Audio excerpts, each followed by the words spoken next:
In this video, we're going to be installing the Denali SoundBomb on the F750GS. Now, this might look a little different to you because we have this on here, but in fact, this is actually Denali's solution to mount the SoundBomb to your F750 and F850GS. So you have your lower bit here, and I'll show you where that goes in a second. This comes up and you've got a locking nut, so no Loctite needed, and it is going to be using a 13mm socket to tighten this on. So you'll see you've got a bolt that goes straight through there. You're tightening just like that, and this will be a nice flush fit with the SoundBomb itself. Let's go over to the bike. Now on your GS, you've got an OEM horn right here. If you follow up here, you've actually got your horn wire, which sends power and signal to the horn to honk honk. And down here, you've got a T40. There's a T40 here, there's also a T40 right here. This is what's connecting the horn to this piece, and this connects this piece to the motor. You're actually going to ignore this and you're going to undo this.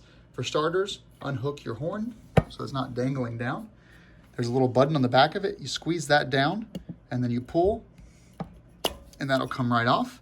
Then you can take a T40 right here. You might have to use an Allen key because it's kind of a tight fit to get in here. So you have to kind of start here, make sure you have a snug fitment, and unscrew, and then you're going to go through here and unscrew the rest of the way like that.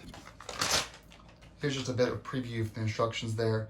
So you can see how this is going to go straight in like that. So you can see now we've got this bolt exposed. Ignore the wire for now. We'll manage this later. It's no problem. It'll get zip tied up later. This is your bolt you're going to hook the Denali SoundBomb into. Now, I have a fitment issue, which is I have these GV crash bars, and these are kind of in the way. And you'll see when I move the SoundBomb into place here, and I get this lined up with that hole right there, the SoundBomb itself fits perfectly, but you've got a little bit of a coverage issue right here. So you may need to, on your mount, move this out or in order to make it fit with your crash bars. One thing I can say for all third parties that make these products is they're not going to test their product with literally every other product. So they may have tested SW Motec crash bars and not GVs, and therefore this is not a perfect fit, but we can make it work with a little bit of elbow grease. One thing you don't want to do though is not thread this all the way down. You want to apply some Loctite and get it super tight all the way down, and you're going to use their supplied bolt and washer, not the OEM one. And that is also a size 13 socket for this. It's definitely a tight fit to get this socket in here and then tighten it down. So just use your hand as much as you can to get this started.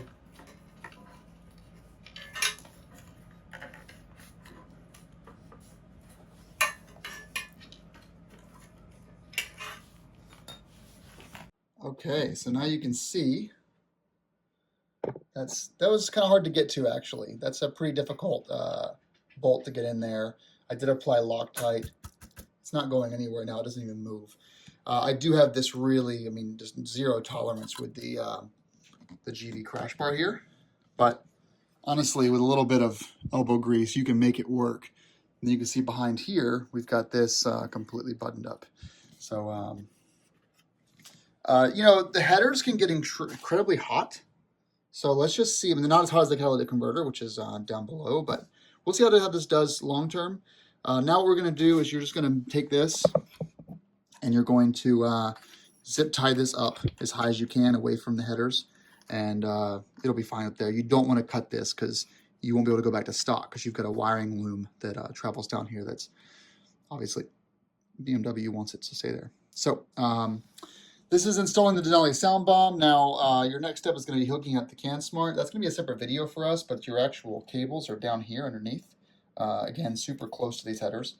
I don't think this is going to pose any sort of serious issue long term. We'll just have to see how it goes. I think this is probably the best place for this, and it's well protected against the elements because you've got the crash bar right here, blocking all of that from hitting it.